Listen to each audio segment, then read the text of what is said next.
Yay. All right. Well, welcome everyone.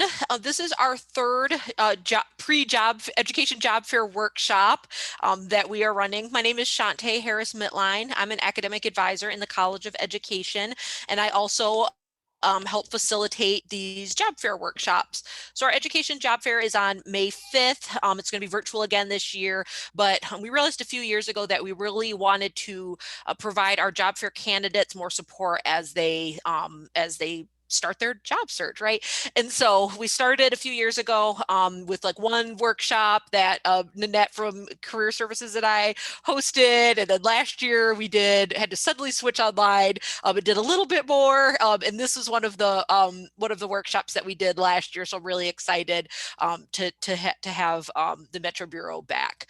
So this is our third in a series of four. So next week is our last job fair workshop, and next week's workshop is mostly just about preparing for the job fair itself. So how to use since it's virtual, how to use the platform that we're going to be using, and how to just kind of prepare for a virtual job fair.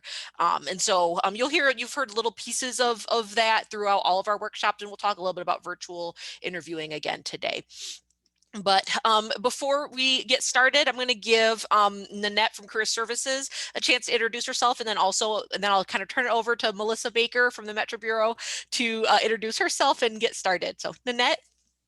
Well, good afternoon, everyone. I'm Nanette McCleary. I do the career planning in Career Services. And that's everything from help me, I don't know what I want to be when I grow up, to I've been doing it for 20 years and don't want to do it anymore.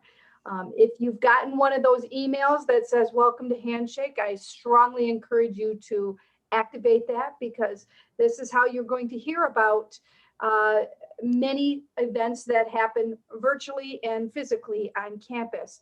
Not just the wonderful things that the College of Education do, but a number of other events as well. If you have questions for me, my contact information will be included at the end. But I look forward to seeing you all at some point or another in Career Services. Thank you, Nanette. All right, Melissa.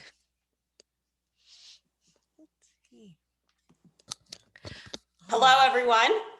Thank you for letting us participate again this year. We're excited to be here. Sad that we are virtual and not face-to-face. So we were talking before we started, Shantae and Nanette and I, that we're excited for next year we could be face-to-face and break out into some groups and do some practicing and all that part. But hopefully you all will have jobs before then. So you won't be our next group going through. So our goal today is to help you all in this next experience in terms of being candidates in the job pool. And as we all know, there is a national shortage of teachers and there's a statewide shortage for teachers. So our goal is to help you all today. And we have some great panelists. So I'm going to start moving forward. And most importantly, I may share some things, but it's going to be the panelists that will probably matter the most. And again, as Shantae said, we're going to record this so that there's some other participants that couldn't be here that can see this afterwards. But I'm also going to offer a time after we're done with the presentation to stay online, put some questions out there. You can all practice with me and with Nanette and Shantae. That will not be recorded. So if you want to have an experience of doing some job interview questions, we can go back and do that after the presentation. So we're offering that to you all too, if you're strong enough to stay on through this. So, okay. So I want to welcome our panelists today, first of all, Mr. David Murphy, who's the HR Administrator for Rochester Community Schools, Ms. Beth Davis, who is the Chief Human Resource Officer for Rochester Community Schools, Dr. Michael Lawns, who is the Assistant Superintendent of Human Resources from Walled Lake Consolidated School District, Mr. Brian Topp, Assistant Superintendent from Southline Community Schools, Mr. Justin Baker, who's a 6th grade teacher from West Bloomfield Schools, and then Mrs. Cassandra St. John, who's an 8th grade teacher from Marysville Public Schools in Marysville, Ohio. And again, special thanks to Shantae and Nanette for putting this together as well. So for our agenda today, just want to share that we're going to be going through some different topics that are going to be important to you. So what to do before the interview, what to do for preparing for a virtual interview, what does interviewing look like now? Because it's a little bit different virtual as well as face-to-face. What do you do during the interview? We're going to give you some questions that you can anticipate. And again, we'll even go back after the presentation and go off record and talk about those a little bit and give you a chance to practice some. What does lesson design look like? Because many districts will either ask you to present a lesson or have that in your portfolio in terms of what does lesson design look like and what you should be doing. What do districts look for in their candidates? And then our district professionals, those great HR people, what are they looking for when they listen to your answers to questions? And then comments from Cassie as well as Justin in terms of what have they experienced during interviewing, as well as their online teaching experiences. I know many of you may have had some of those experiences right now, but what are they seeing either in hybrid model or, face-to-face and or when they have to go virtual because all of a sudden they have too many COVID numbers in their classrooms. And then what do you do after an interview? And then we'll take time for question and answer as well. So again, what to do before the interview. So if any of you were listening before we started recording, you probably heard my coffee maker go off. You may have heard my dog bark. Those are the things to really watch for when you're truly interviewing. So, specifically, thinking about your interview, how do you want to prepare? And we'll talk about kind of what you want to do during that time. So I apologize for all those things too, but think about those things when you're interviewing. So, so what to do for preparing for an interview? Think about going on the website. It means a lot when you can connect something to a question to the actual district that you're interviewing for. So look at things like their curriculum, their communications that they've had with parents, information from the special education department. A lot of people are talking about tier 1, tier 2, tier 3. What does that look like? And how would you implement those things in your classroom? Right now, honestly, in Michigan, continuity of learning plans, return to learn plans, and then are they doing any kind of extended learning programs this summer? And what would that look like? And I'm a little tidbit here, and I might bring this up again. Is that something that you could also offer right now? Because a lot of teachers are in teacher burnout right now. So they may not be doing those extended learning programs. Those districts might be looking for teachers, paraeducators, et cetera, to come and help with those programs. That's a way to get your foot in the door. So again, when you're looking at those continuity of learning plans or return to learn plans, they have specific things that they have to list in those plans. Those could be leading questions when you interview. So, again, how will you help students feel safe and valued? And you're going to see this throughout the presentation. These are common questions in terms of best practice and teacher evaluation models, et cetera. How will you deliver content in a flexible manner? So sometimes it's via, virtual, hybrid, the flip model, all those sorts of things. What can you do to help students? How will you engage and communicate with families? Again, this is a different situation. A lot of things are best practice, whether it's going to be face next fall, et cetera. But how will you do that?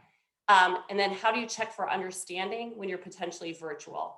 So those pieces are real important too. I want to make sure I did not skip something as I went through. Okay. So again, preparing for a virtual interview. Again, dress for success. It does not matter whether you're face-to-face or you're on a little box. Being prepared and that first impression so matters. So sitting up straight, being confident. I think I'm slouching, sorry guys. But again, and I honestly, I have put my computer on, I have a little stand. You can stack books, but whatever, you practice with, it makes you feel more confident and you have that presence in the room. Declutter your interview area. My son-in-law laughs at me constantly because my desktop has way too many things on it. And so if I would put up right now my desktop, you all would be like, ugh. So you have to think about if you're going to display something for an interview, think about making sure that if you're going to pull something that everything is decluttered, not only in your behind you, in front of you, but also in your desktop. Well-lit room. And then again, about sharing your documents. Understand what a district is looking for you to present and making sure you have that ready to go. So for example, Shantae said to me tonight, Melissa, let's pull up your PowerPoint and make sure everything's working before we go online. And again, that's just a good strategy to make sure everything's going well before you start. So practicing the platform that you're using, Zoom, Google, whatever the platform is. There was a different platform that I had to use. I can't remember what it's called, for a presentation I was doing today. I've never used, I want to say it's like, I want to say Ocean 11. That's a movie. That's not the right thing. But I mean, it was something that I've never, ever used before. And I literally practiced for 2 days to make sure I was ready for this conference that I was at today. So even for things that I do at this point, you just practice, and make sure you have all the information you need. Check your microphone, your audio, again, your files that you're uploading, clearing your desktop, and then practicing. There's nothing wrong with asking someone to practice with you or reviewing questions with you. All those things matter, which is again why we're going to stay on after the recording if you'd like to do some of those things as well. So what does it look like right now? So basically, what we're hearing is that districts are still using some type of consortium platform. So Oakland County has one, Wayne County RESA, a lot of it is AppleTrack or PowerSchool. So again, those are kind of the consistencies that happen, whether it's due to COVID or pre-COVID. Those are things that are happening. Make sure your information is current and up to date. And one of the things I want to say honestly that turned kind of me off as a HR person, it was okay if it said to whom it may concern, but if it was ever to the wrong district in your cover letter, if you were submitting something specifically to a district, so I was an HR person in Southline, for example, if it said, Dear Livonia Public Schools, I would be like, you didn't take the time to kind of look and see that this was not the right match. So again, I'm not saying we'd throw you completely out of the pool, but it does make people take a pause.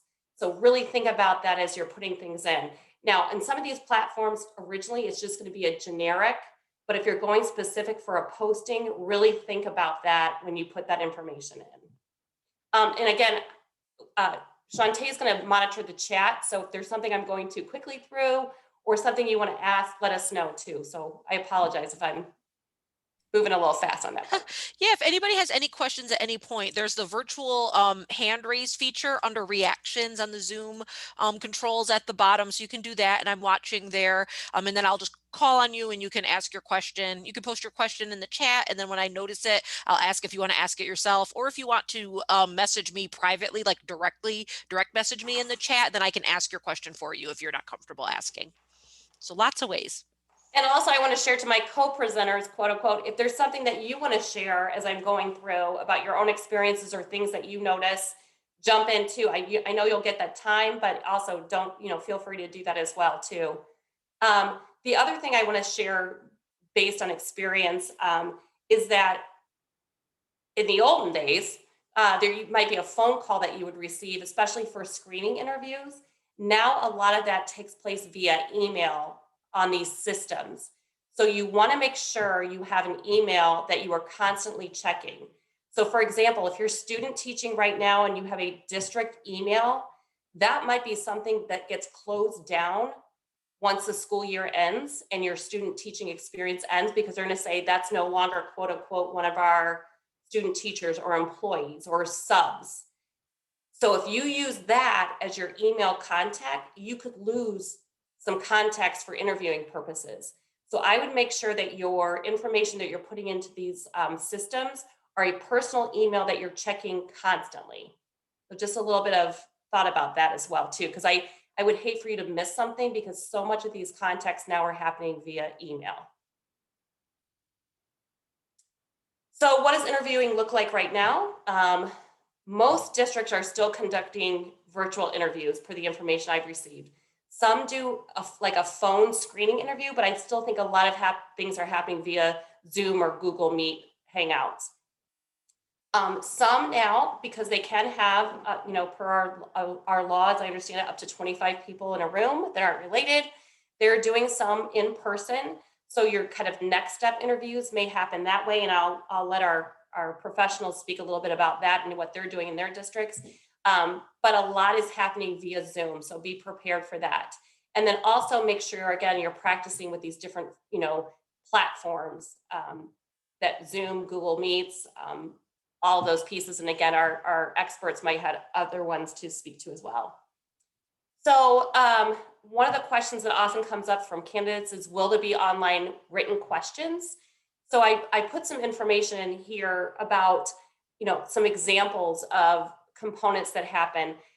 There are things like the teacher perceiver that districts use, other HR platforms where they're looking for kind of teacher competencies based on the teaching for learning frameworks and being prepared to answer those kind of questions, because some of those online questions or screening type procedures may stop you from moving forward if you're not familiar with those and ready to answer those type of questions. Sometimes it might just be truly a written piece, like how would you introduce yourself to parents or et cetera, but a lot use a true format now in terms of an HR kind of platform. So Cass, I don't know, do you want to speak a little bit to that right now about like what you've done? I know you've experienced a teacher perceiver and Sure. So, hi, I'm Cassie St. John. Melissa Baker's my mom, and I just thought I would add that. I've been I take advantage of my family during COVID. Sorry. Yeah. I've been teaching for 6 years. So I went through the interview process a while ago, but I'm also in the middle of it right now, looking at changing districts. And I have done online during, like, we apply through AppleTrack, and so I've done 2 different teacher perceiver like assessments just strictly through my application. And they are a lot of like strongly agree to strongly disagree type questions. So a scenario comes up and, a student misbehaves in your classroom. How likely are you to do these 4 things, right? And you just rank them. And they sometimes are timed. So I would say definitely find like a quiet space where you wouldn't be interrupted to make sure you can get all of those questions done. I've never ran out of time. That's just something that they've always recommended. And then also just go with your gut. You can overthink them a lot. But what I've heard about them is that a lot of the scenarios are similar and they're just looking for consistency in your answer. So they don't want you to respond one way on one question and then get something later that says you would react very, very differently. That's not what they want as a candidate. They want somebody who's sure of how they would handle different situations. So they're really looking for more consistency in your answer. That's what I've been told. But yeah, they usually are like, if you don't get a certain score on that, they may not move you on to that next step. So you just want to make sure you're prepared for those kinds of assessments during the application process too. Thanks, Cass. So again, teacher perceiver, there are teacher-like perceiver. You can Google some kind of questions, even the ones I'm sharing with you all today. There are things that you can do yourself to kind of look for kind of questions to get yourself familiar with. And again, practice with a partner, look for those. But those are some of the things that I think districts are leaning towards more so right now, just because of kind of the online process. So what I did for you here is I looked at 2 different major models that most districts are using for thinking about questions, both through like a teacher perceiver model that's built on, as well as questions that might be for writing, as well as these will be the questions that they're probably asking about. So you have Charlotte Danielson's work, and again, in Robert Marzano's work as well. These are also evaluation tools that most likely your district will, when you're hired, be using as tools for evaluation. So thinking about questions that are going to talk about planning and preparation. So that's your lesson planning, your classroom environment, so your rules, classroom management, instruction, and professional responsibilities. And these are going to kind of blend over into Marzano's work as well. But professional responsibilities are, how are you going to be a teacher leader within that school district? So what kind of roles are you going to take on it? And they want to hear about that, either experiences that you have or experiences that you're hoping to have. So do you see yourself in the future being a department chair, or do you see yourself being a part of a social emotional student committee to support climate and culture within the school? Marzano's work is very similar. So how do you set goals for students? How do you provide feedback, help students interact with new knowledge, simulation or simulations in low stake competition? How do you provide students with that? how do you engage? Engagement's a huge thing we're going to talk about throughout this presentation. And then again, classroom rules, so your classroom management, relationships and student engagement is paramount to the questions that are going to be asked right now. And the social emotional piece, as you know, due to COVID, I think that's risen to a level. Content knowledge is so important, but if you don't reach the child first in terms of your engagement and your relationship piece, you're not going to get to the content and the knowledge piece. So be prepared to talk about that and how you're going to do that in an interview, because that's probably going to be forefront right now. So is there a difference with regard to the COVID-19? So again, talking about what kind of online lessons have you done? Have you done Google Classroom? What resources do you provide education to students with regard to that? And then again, we talked about engagement, and then how do you make sure students are engaged on a daily and weekly basis too? And again, communication to probably all stakeholder groups, but your students and families and parents too, to keep them in the loop too during this time, because they're overwhelmed obviously as well. What will be the same regardless of COVID-19? Most districts that I've spoken with still are going to have a panel or team approach to an interview. So you can expect to have a potentially someone from central office, maybe not the initial one, but a principal, assistant principal, maybe an intervention specialist, someone from that department that you're working with. So that still seems to be consistent with regardless. And oftentimes there'll be a parent as well on a committee too. So expect that, depending, again, you might have a first interview that's kind of like an online, maybe quick screening type process, but then more of a panel as you go through the process. And then teaching a lesson is still something that's very important to districts. So be prepared. You might have a face-to-face, which I'm sure would feel more natural, but oftentimes it's going to be virtual. So they're going to be looking for things like, how are you utilizing technology? Are you using breakout rooms? Are you having time? Wait time will be different virtually. We talk about wait time, for students to answer questions. Wait time might look very, very different kind of in a virtual world. So questions to anticipate. And again, we'll maybe come back to this if you guys want to stay online with me afterwards and do some of these. So thinking about that teaching and learning framework, some of the questions you might want to anticipate was, how do you build relationships with students, parents, and staff? Your content knowledge. So thinking about specifically, what does it look like in the classroom? So are you doing balanced literacy, guided reading? What does it look like? How do you do a mini lesson and then give time for people or your students to practice that? How do you assess the information? Classroom management in your classroom or virtually classroom management, I think is probably way more challenging than being face-to-face with students too. So what would it look like in both kind of formats? Again, how are you going to communicate with parents, and how do you establish that up front so your parents know when you're communicating?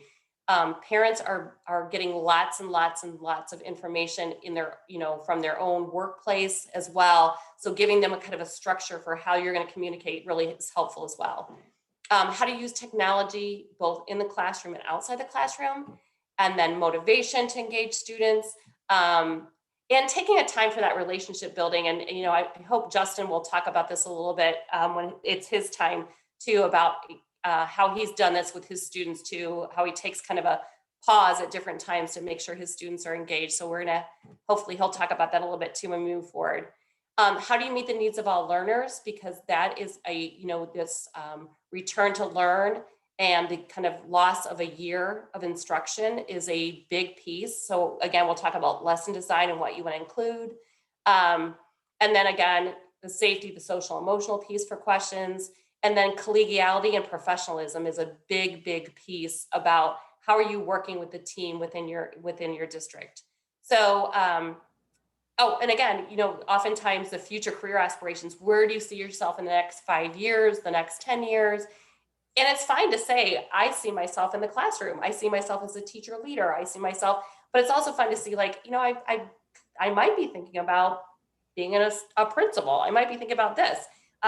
So just those might be questions that come up as well. Yeah, we have a hand up. Sure. Yeah. Go ahead, Hillary. Thank you. Hi, Vincent. Thank you so much for talking. Actually, I have questions regarding my problem these days that I have because I'm international student and I'm also in the PhD student as well. And my question is regarding because since I came to the US from around 8 years, just I'm studying here. And now I doesn't have any experiences out of the university to find a job. And all the time I find a job from the university. But I love to go to the K-12 to teaching the kids about my knowledge or something. So what about my situation? How I can encourage people to hiring me because of my background, because of my the gap, and also my age.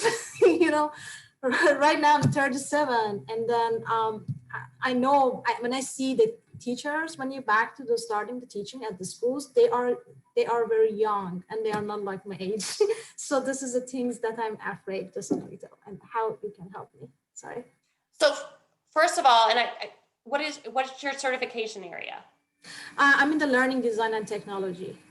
Okay, so first of all, I think that's a very marketable area. Mm-hmm. So, and we have a large teacher shortage in Michigan, as well as nationally. So I actually think you have a certification that seems very, very promising. So I would not worry about that. The hard part right now is probably just kind of reaching out to districts in this kind of different place. So like, for example, I know right now, like Oakland ISD, the Intermediate School District, is not doing a teacher job fair this year, but Wayne State is. And I know that we have, I think 24 or 27 of our member districts that are going to that job fair. So making yourself available to all of those job fairs, going on to like Wayne RISA's, consortium, all of those things matter. But I think you're really, between your certification and your experience, because you also have the university practice of like data analysis and all those things and research best practices at the university level. So I think you're in a better place than you might believe you are right now. So okay. I would just make sure you're putting yourself out there into those different forums. And if you want to, again, my email information will be at the end. If you want to send me some information and resumes, I'm also happy to push that out to our member districts. Yeah. I'm very happy to do that. And Nanette, you probably have even better information. Yes, I want to weigh in on this simply because do you believe in the law of attraction? The law of attraction says, I get whatever I give my energy, my time, energy, and attention to. Do you believe in that? Yes. Okay. I want you to think back, and you're going to replay this recording. I want you to see how you asked that question. You rattled off everything you don't have. Is that the way to approach a recruiter? And someone who has the potential to hire you? See where I'm coming from. You threw up all these challenges, and I get that this is a presentation, but this is you are presenting that to somebody who is in a position to hire you. And if you don't believe me, look at what she just told you. She had all the things you have to offer, but you didn't lead with any of that. So again, part of it is if you focus on what it is you offer, not necessarily the deficits. And regarding your international status, you've been here for 8 years. In 8 years, you've been studying. And 8 years, you've been researching. That counts for nothing? No. Actually, I did lots of huge things in my life since I came here. But I'm thinking, because I'm working at the schools. I doesn't have any experiences out of the university. This is my problem. I cut you off right there. Because what do you want to do? You say something about yourself, and then you tell me what you don't have. I'll always lead with what you have. You say, I have 8 years of experience in research and design and things. These are the things I did in the US. And in addition, I have this international experience that gives me a great perspective on culture and things. And these are very important in today's school districts, right? So always, if you don't value what you bring to the table, nobody else will either. And I thank you for your bravery and let me beat you up a little bit on that. But I'm doing so because I know each and at least half or 90% of the people who are participating have the same framework of I don't have, and they're so worried about what they don't have, that somehow gets portrayed to the employers as lack of confidence or lack of capability, and nothing could be further from the truth. Gotcha. Thank you. And the other piece I would say too, Nanette just said that the best way, and I actually had a keynote speaker today that I was listening to that was basically like, say it and make it, say it and make it. And that's the truth. But I would also say, if you haven't had experience in the K-12, again, when I shared earlier about looking at those return to learn plans and summer extension programs, that might be a great place for you to get your, anyone's foot in the door a little bit too, and have those experiences as well. But great question. So thank you. Yeah, actually, I have experience in the summer camp, but I didn't know that it's good to say. So, oh yeah, and share that as examples too. So when we talk about examples that you're going to give through interviewing, you pull on those, pull on your research. So that's great for everyone to hear. So thank you for that. Thank you. Thank you so much. So some sample questions to anticipate.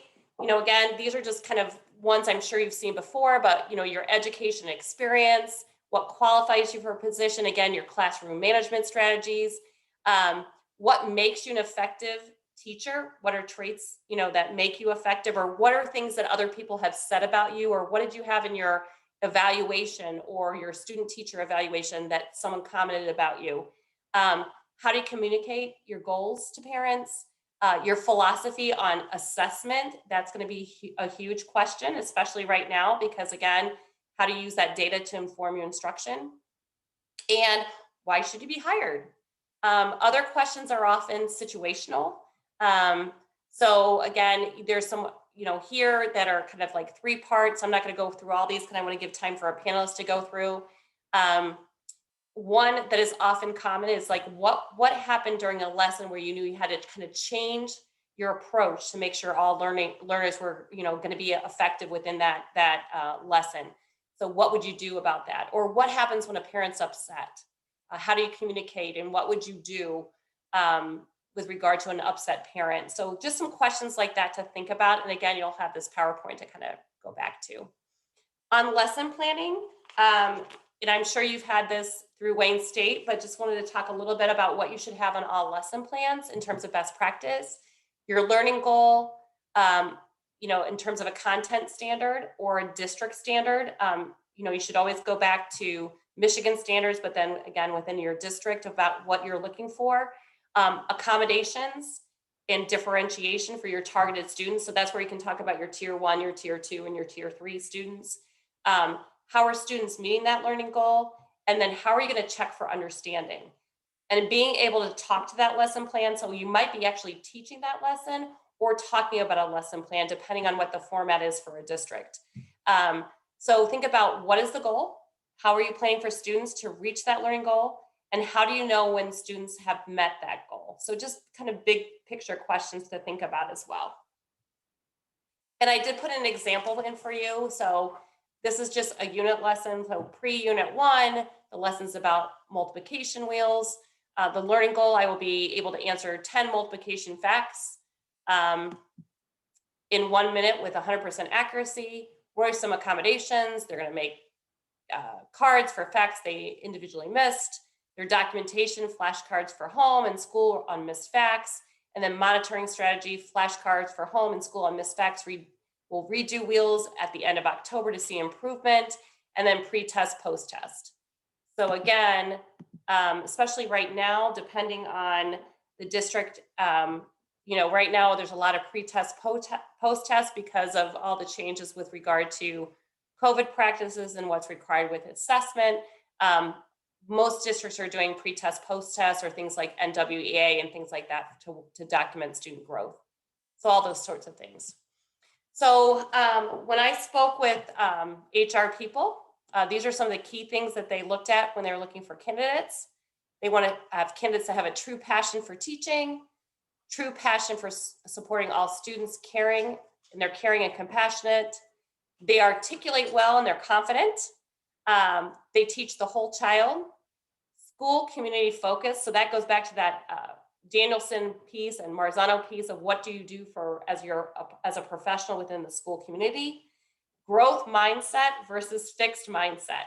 And it kind of talked about, Nanette kind of hit on that a little bit too, when you're thinking about answering interview questions, always thinking about, I can do it. I can do it. I'll figure out a way to do it, versus just being kind of stuck in that fixed mindset. So the growth mindset about students, but also about yourself as a teacher leader, being reflective, being engaging during the interview, which is, again, this is hard for me to be engaging with all of you. I wish I had you all face to face so we could have more conversations, but doing your best to be engaging with the group.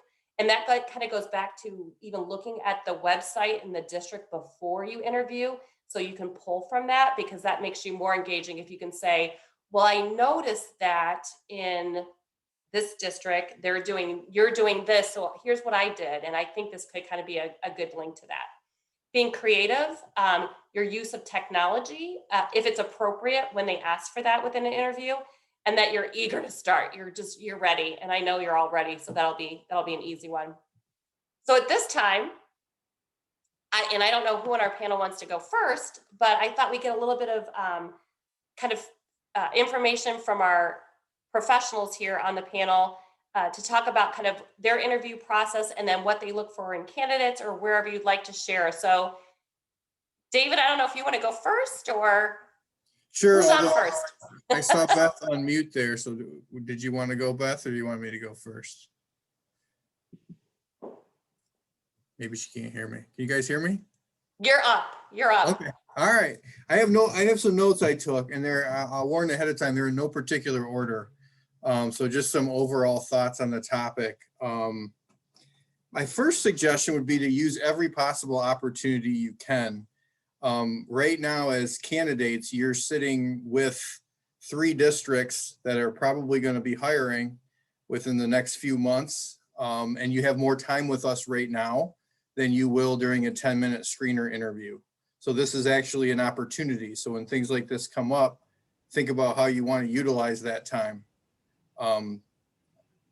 You know, who stands out to me right now? The person who had the bravery to make themselves vulnerable and ask a question to the group, right? So think about these things ahead of time when presented with opportunities like this, especially if you're targeting a certain district or targeting a certain geographical area you want to go to. You have the luxury of being in demand right now, not something I had when I came out of college. I had to hustle to get a job that I wasn't even certified to teach, and that's how I started my career. You have the luxury of being in demand right now, but with that, I think you should be intentional about the way you go about sort of targeting what you're interested in. As districts, we're looking to become more diverse. We're looking for uniqueness in your background. So the question that was asked earlier, you know, there is a lot of positives in that person's background. And if the question is, how do I get experience? Get it. Go volunteer at a school, sub, introduce yourself to principals and staff in districts that you're interested in working in. You have every opportunity and chance to do that. I like the suggestion about being knowledgeable about the district you're headed into a little bit, just to know. It's not important as I'm interviewing someone that you know everything about Rochester Community Schools, but when you ask a question specific to something you looked up, that shows me that you took the time to look something up. It's more about that than it is about the actual thing that you learned or that you're asking that you're knowledgeable about. I think during an interview, just letting your personality come through is very important. Anyone can be taught the ins and outs of curriculum, but what we're really trying to do is get a sense of how you're going to interact as a professional. So showing your true personality is very important through that process. And things like the way you dress and the way you handle yourselves and being vulnerable and using sense of humor appropriately and things like that during an interview kind of all play into that. The suggestion I would make heading into an interview as well is, if you're given a specific interview somewhere, ask ahead of time who is going to be in the interview, how many people and who they are, so you know what you're walking into ahead of time. And you know, if you're interviewing for a district and you end up with a principal, you might tailor the way that you ask a question about the district differently than if you end up with a human resources professional or the special ed director, or maybe they're all there and you just want to have that in mind. And I think it just eases a little bit of potential anxiety if you know what you're walking into. So if someone calls you and tries to schedule that interview, I take the time with that person on the phone to ask how it will look. Do I need to have a lesson prepared? Do you know if they'd like copies of my resume? Who will be there? Some of those questions so you know ahead of time. I have some other scratched notes here. Okay, COVID. Not how you're going to teach online for the next 10 years, but how you're going to leverage what you learned in the past year from student teaching online to when COVID is more over with, and how that will look later, how you will become or are becoming or have become a better teacher because of this, and how you will then implement that in a quote normal classroom, but it won't be normal anymore because you've learned X, Y, and Z throughout the past year of doing online. I'd want to hear about how you're going to blend that together, not how bad this past year has been. I can't wait to get back to the way teaching used to be. It's not going back to the way it used to be. So think about your own philosophy and what you've learned, and kind of play that out in your head ahead of time so you can speak to that. That would be very impressive to hear someone speak to that. Also, take a practice interview or two. If a district maybe that you're not interested in going to offers you an interview, don't turn it down, because repetitions are good. Going through processes are good, whether or not you end up accepting a position in a district like that. I think I'll shut up now. I feel like I'm taking maybe what some other people are going to say. So I'll cross off my notes and let everyone else go. And then maybe if there's time at the end, you can come back to me. Thanks. David, you were awesome. And I really appreciate the COVID connection too, because it's about we're looking future forward. So I appreciate that so much. So who wants to go next on our panel? I can go. Can you hear me, Melissa? Oh, yes. Okay, Mr. good deal. Toth, I gotcha.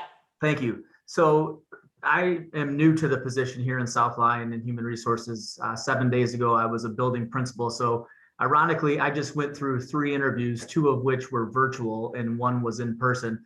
And for what it's worth, I love the virtual format for interviewing because I had notes everywhere, all over the computer, on my desk in front, reminders that said simply talk slow, smile, little things like that. So the virtual format, while it's awkward, you can kind of control a lot of the variables. So take advantage of that if you do have a virtual interview. And the in-person one for me was fine. When I was getting ready and preparing, one thing that I did just to share is I talked to myself in the car all the time. So every question I could possibly think of, I had them printed out and then just practiced and set them in the car as I was driving. And I'm sure people that were next to me 20 years ago would have thought it was awkward, but now they just think I'm on the phone. So it's perfect. So that's good.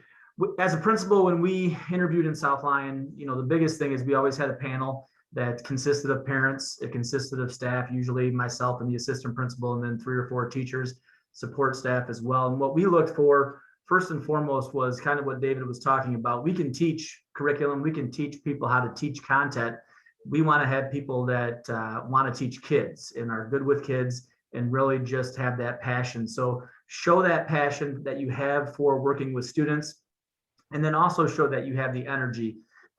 Kids today are in an era where they're changing what they're doing every 3 to 4 minutes. So you have to be able to make that happen for them in the classroom as well. So keeping things fresh and moving from one topic to one topic or one activity to one activity, and being able to show how to do that is very important when you're going through the interview process.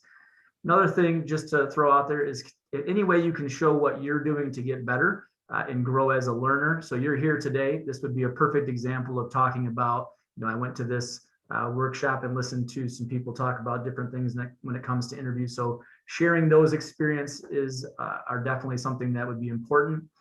2 things that, I think are very important as well, and something that I did in my interviews, is have at least one question. Normally at the end of an interview, they're going to say to you, do you have any questions, or is there anything else that you would like to add? We always found it awkward if people said nothing or asked 0 questions. So at a minimum, say that you're awesome or some way sell yourself. Don't say those words exactly, but tell us a quick story about yourself that just makes people understand what value you're going to bring to their school. And then usually try to research, as David said and Melissa said, the school or the district a little bit and ask a question that, you know, is relative to what's going on in their district. We are currently looking to hire a principal to replace me, and we went through resumes, and we had them on the big screen with 3 of us, and one of the applicants put on there they wanted to be a principal in Northville. Melissa gave that example of the letter. So we, you know, unfortunately for that person, we kind of took that as you didn't take the time to correct this. So it wasn't something that, if you're not showing that interest in us the way that we think you should, we weren't going to move forward with that candidate. So take the time. You know, I think if you're using a consortium, the generic reference of something along the lines of to whom it may concern, but if you can, definitely make it specific.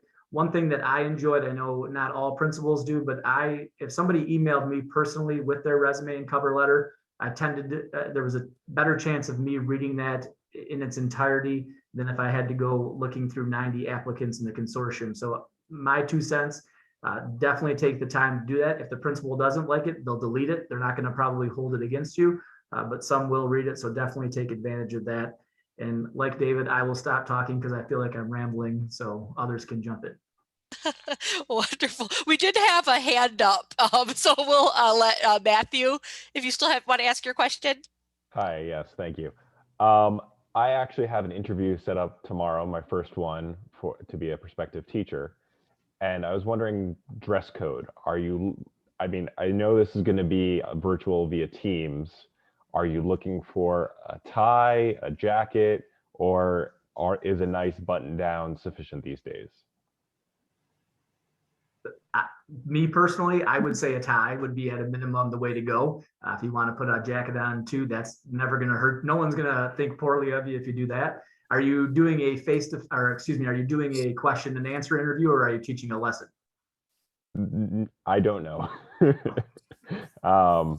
Hopefully just question and answers. It's with the principal, vice principal, and I believe a math teacher. Okay, I would definitely go with the tie, and I think that's probably going, usually if you're doing a lesson, so in South Lyon, we always have people do, the first interview is traditional question and answer, and the second one is a lesson, and we definitely give them a notice, so hopefully tomorrow for you, Matthew, good luck, it's just a question and answer. Thank you. Thank you. I would say you can't go wrong with going a little bit more than what you think. Yeah. So I agree with Brian. I would probably say do the tie and jacket if you want to. And again, my hope is you would know what the lesson and would be, and they would give you content area, et cetera. So my guess is probably Q&A, but I would still, again, dress for success on that one. Thank you. And good luck. Yes, good luck. My rule of thumb is you dress professional whenever in doubt. The key thing we want to also remember is check out where you're going to be interviewing, because you don't want anything distracting, whether it be your clothes, your face, your background, nothing distracting from what's coming out of your mouth. Yep. So again, part of this, it means pick clothes that you're comfortable in as well. So you want to be professional, but make sure the clothes feel good on you. If you're like doing this and things of that nature, you don't want to be distracted as well. Is it like the official Zoom outfit, like business on top and then like the pajama bottoms, right? Like shirt and tie and flannel pants. I wouldn't Just don't do the Folgers coffee commercial. Right. Stay seated. Yes, I would not risk it. Exactly. Okay. Anyone else from our panel? Yeah, I have a couple things. Great. Thanks, Beth. Sorry I missed, my audio went out at the beginning of David's presentation, but since I work with him every day, I think I know what he said. One thing is Rochester is not part of the Oakland Consortium. So there are several districts that I'm aware of that are not part of that consortium. So if there are specific districts that you are interested in, as part of going on to their website to find out more about their learning platforms and other information about the district, make sure you check out, like we have an anticipated elementary opening posted right now. So make sure that you go on to those websites and find out if things are posted, if there's a way to get notifications of openings as they become available. Some districts have that. Also, just a little bit about resumes. Please put, your certification near the top of the interview or the resume. When you're going through resume after resume, you don't want to have to search what someone's credentials are. That might be even more important if it's an administrative position, because there might be different certifications, but as opposed to a specific job posting that we're assuming that you're certified for. The other thing is, oftentimes we will ask a question and ask for a specific example, or ask a question, and ask for a specific example.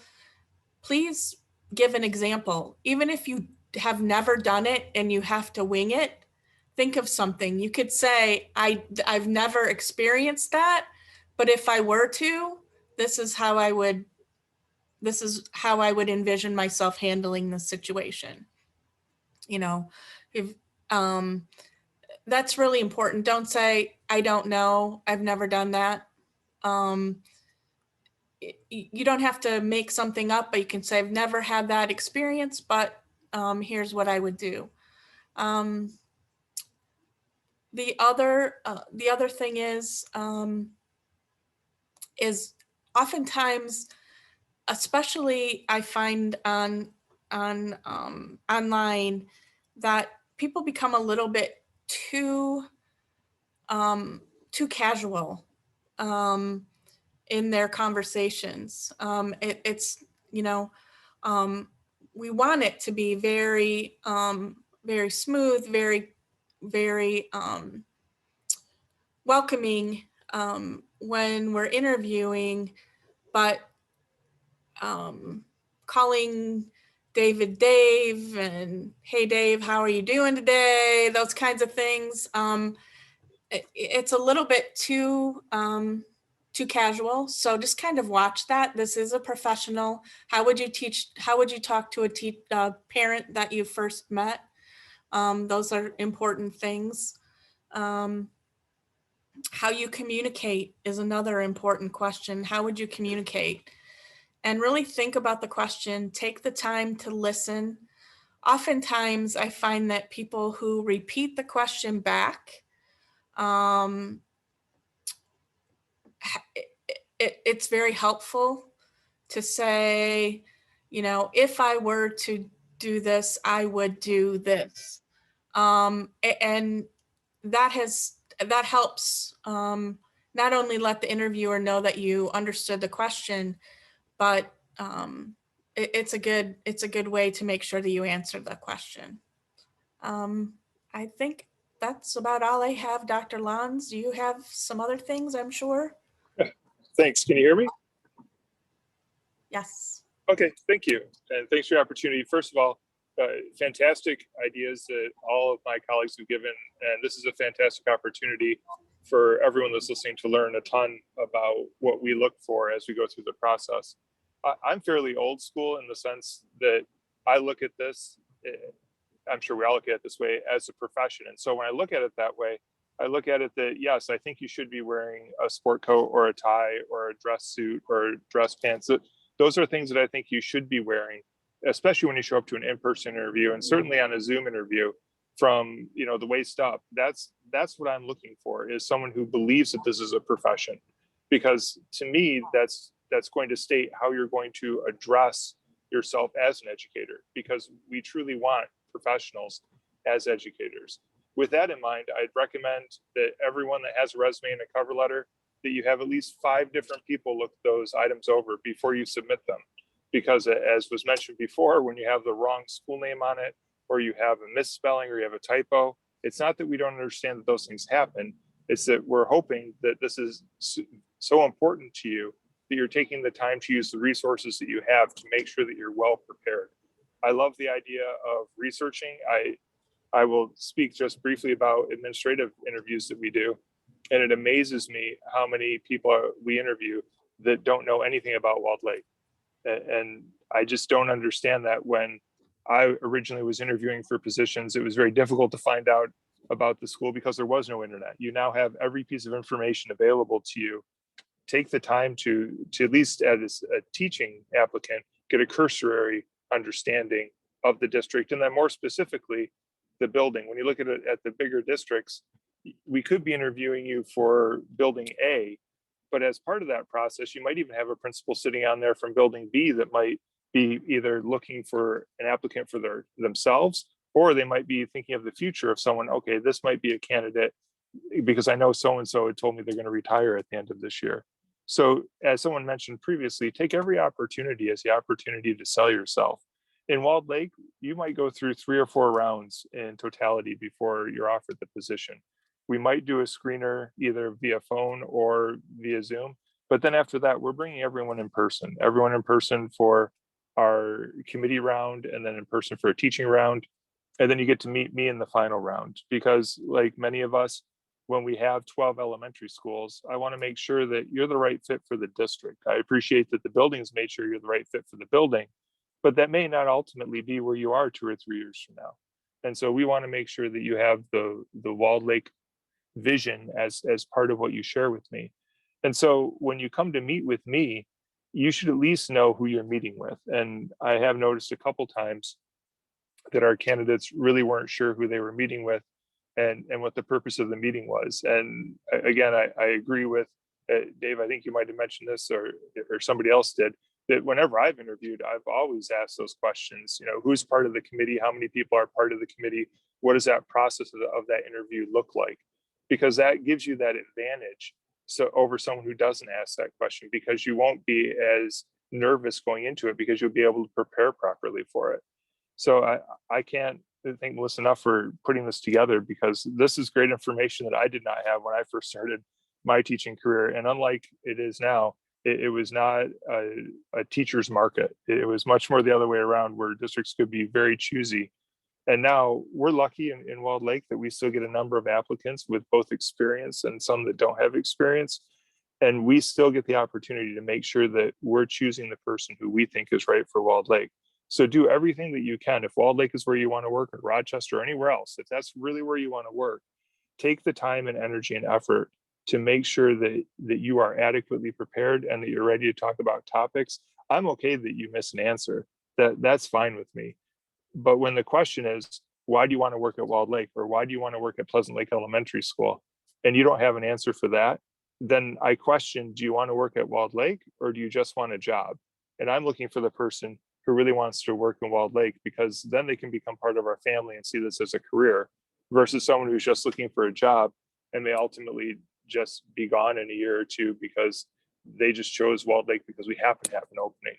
So I agree, you should definitely get reps at interviews. That's how you get better at anything, and make sure that what you're preparing for is for that job that you ultimately want. So prepare the same way every time, so that when it is a job that you want, you're ready to go and you're all set. I appreciate the opportunity to share my thoughts. I'm happy to answer any questions anyone else has, just like I'm sure everyone else does.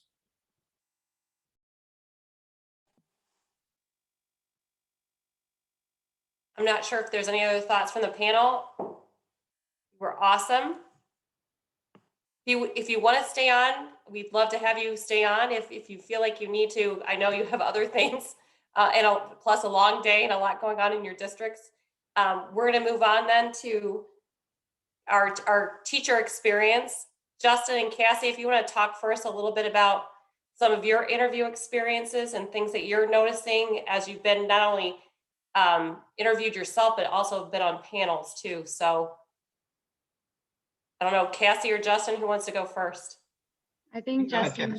Okay. Justin's going? He told me to go first. Oh, he told you to go first? Yeah. So like I said, I interviewed a long time ago for the first time, 6 years ago, which is crazy. And it was all in person, obviously. So quite a bit different than the experience that I'm going through right now. I have done 3 or 4 interviews now during this process over the last month. So my first was a screener interview over the phone, which that is pretty typical in Central Ohio. The screener interview has always been over the phone. It can definitely range in length and questions.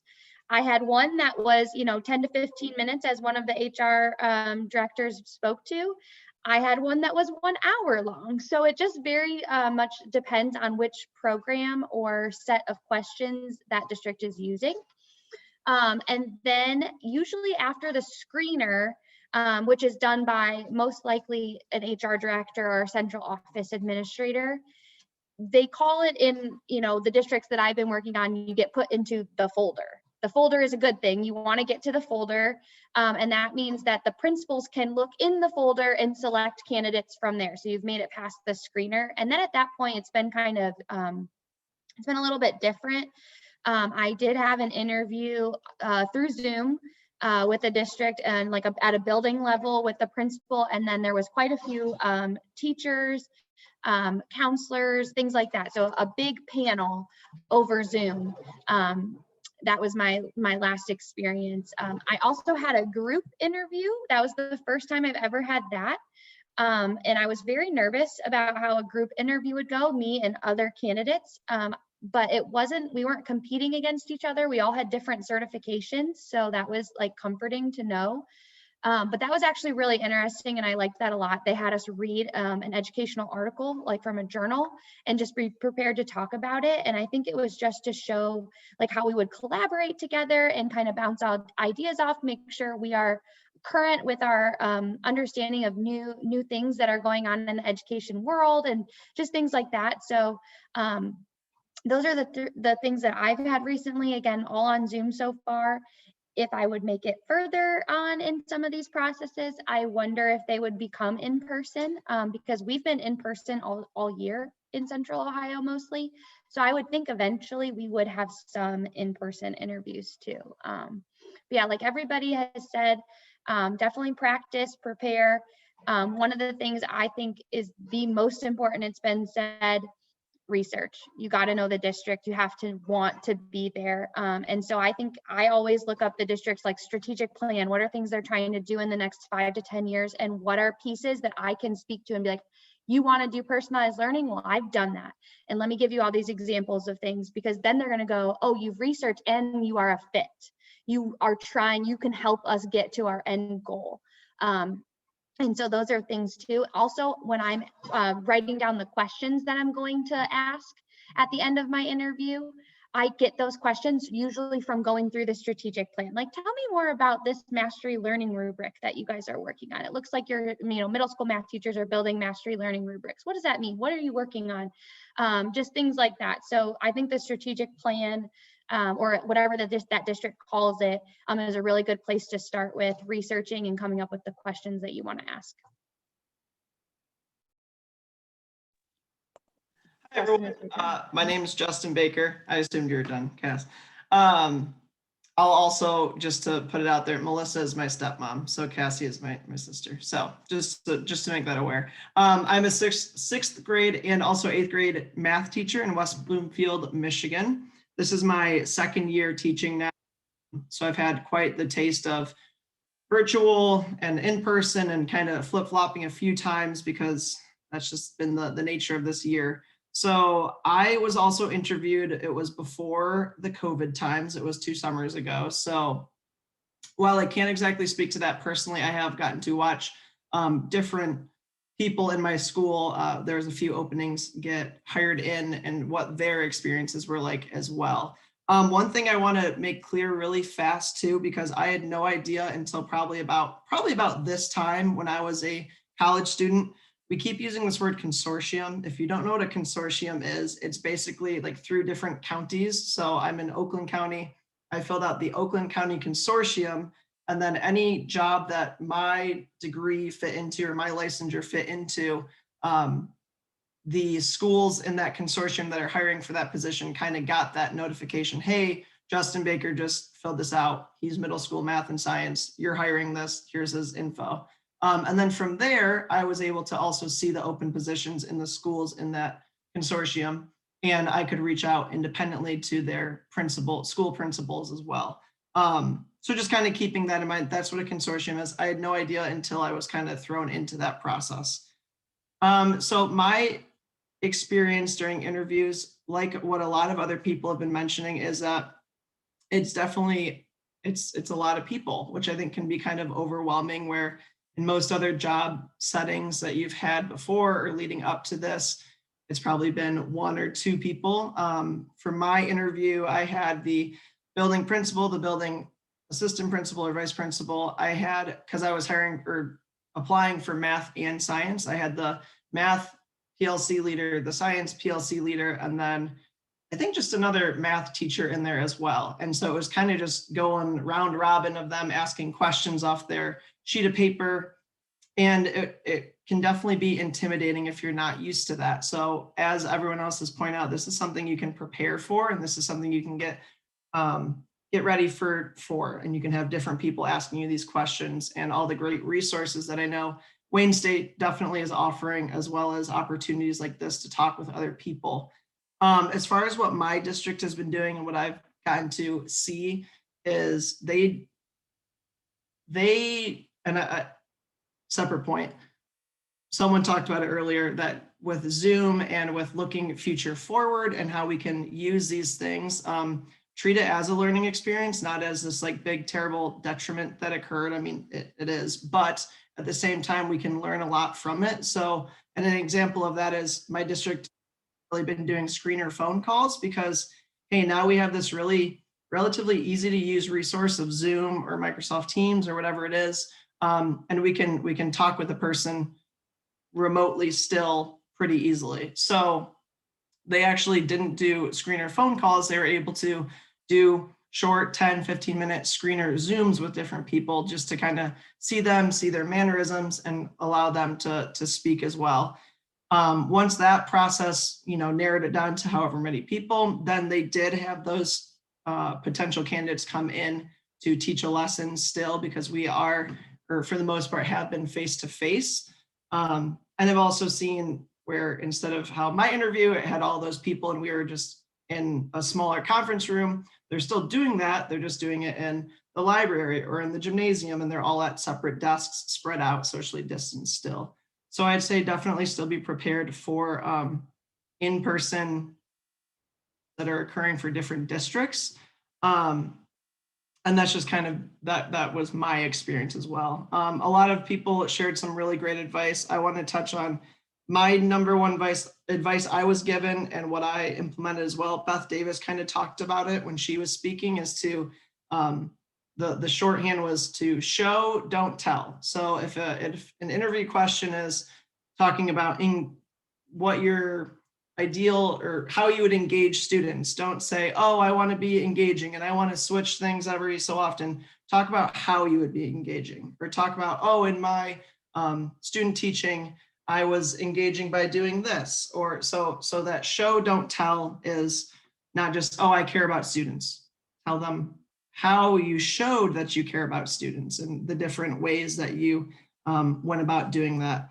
And my last one is to, or I guess I have 2 more, but is to be authentic, because I don't remember who said it, but one of the panelists spoke about being authentic in the interview.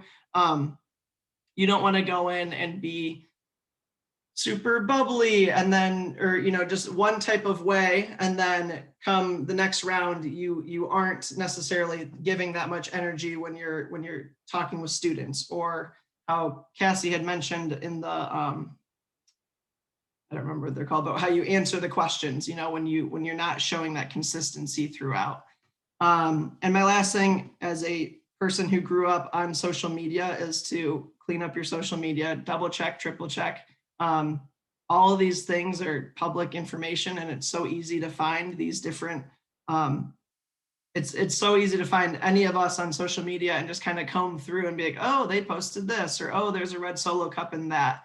And it's not necessarily that you're doing something wrong. It's just how it could be perceived by the potential viewers or people like that. So just being mindful of your social media posts and whatnot.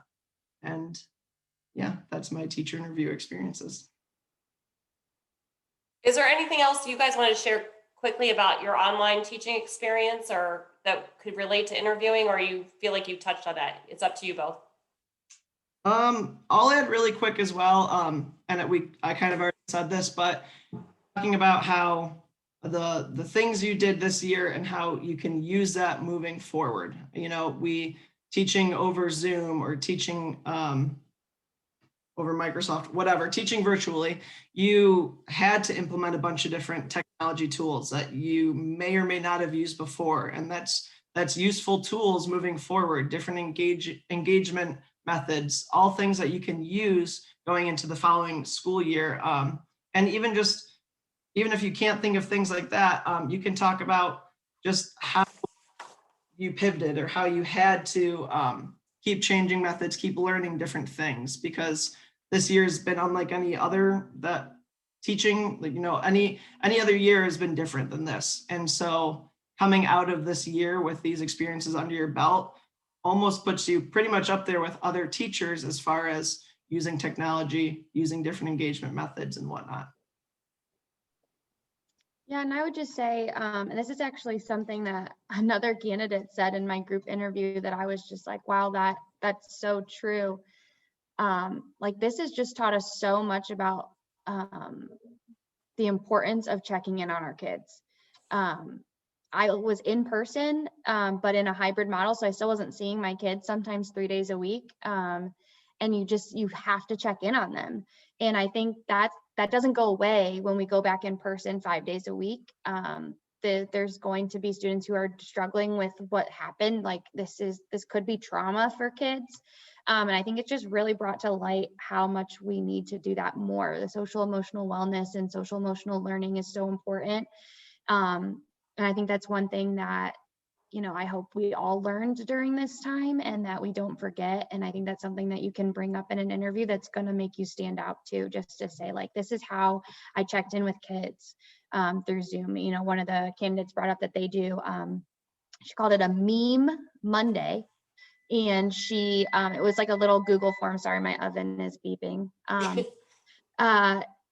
It was like a Google form that she'd put a meme and all the kids would caption it and it would only go to her. But then at the bottom was always just like, how are you doing today? Is there anything I can help you with? Is there anything that you're struggling with? And I just was like, that's amazing. Why am I not doing that? Or, you know, she called it Wine Wednesday, where they could just like whine and complain about something for, you know, 5 minutes. That's what they got to do, but they always had to like spin it and make it a positive. You know, so just you start to see and hear things from your kids about what they might be struggling with. And I just think that's something that like I've learned a little bit, and now my dog's gonna bark. So yeah, I'm gonna stop talking, but yeah.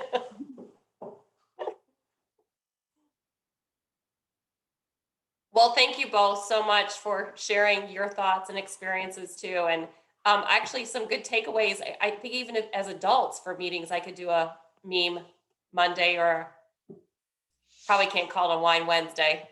I might have a slightly different meeting with Yeah, adults. I was like, no, let it go. Let it go, I was kids. kind of shocked she called it that, but then I was like, wait, oh, I get it. Like wine. Oh, wine with the H. Whining. Yeah, got like, it. Okay. I love Meme Monday. I think I'm stealing that. I know. With I'm my like, students. I steal it for my meetings. Yeah, Stuff. I'm going to use that. Thank you both. So I do have a little bit of advice. Again, I know you guys are going to get this PowerPoint, so I'm not going to go through these, but from the experts. So again, like the idea of first impressions, and again, it goes back to the strong relationship building, which I think both Justin and Cassie really hit on too, especially during this time and moving forward. That matters first. Have a quality resume and a cover letter. We spoke about that. Dress professionally. Non-traditional teaching methods. We know that's kind of, you know, again, how do you bring that forward into the post-COVID times? Network. So you met some people today. If I were all of you, I'd probably figure out who those people were and I'd send them a quick thank you for being here. I mean, you had time with some great people today. and professionals, and that would be a good thing for you all to do. Be patient. One of the things I did want to talk to just briefly before we close is that working with 78 school districts right now in the Tri-County area, many of them are looking at their enrollment numbers right now because of the fact that some are, hybrid, some have gone completely virtual in terms of learning, some are bringing kids back, some parents have chose to go somewhere else because they didn't want to be virtual. So enrollment matters a lot right now. So it's as much as we need teachers during this time and when there's a teacher shortage, you also might be going, why isn't anyone calling me? This is budget time for school district. This is also time that they're looking at their enrollment. So do not be discouraged. Do everything possible in terms of the consortiums, or like Beth Davis said, like you keep watching the postings on specific districts who may not be using consortiums, but also realize this could be a summer specifically also where it could be July and August where districts are calling.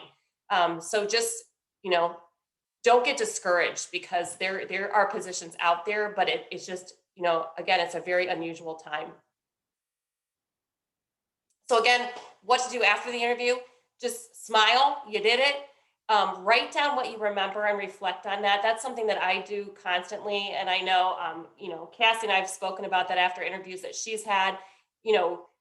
Don't beat yourself up in terms of reflection, but you want to write down some of those questions because again, you can think about, oh, I could have used this example. And the next time you have those examples to give, be reflective and then send a note or an email of thanks. That matters a ton. We still all like to be appreciated, and that really matters a lot to districts. So we can take some Q&A if anyone has any questions, or if anyone wants to stay on and do some practice, questioning, I'm happy to do that as well too. So Shantae, I'm going to take your lead on this part. Yeah, if anybody has any questions that they don't mind being recorded, you can ask those first. But if nobody does, then I'll stop recording and we can practice some interview questions with Melissa if anybody wants to do that.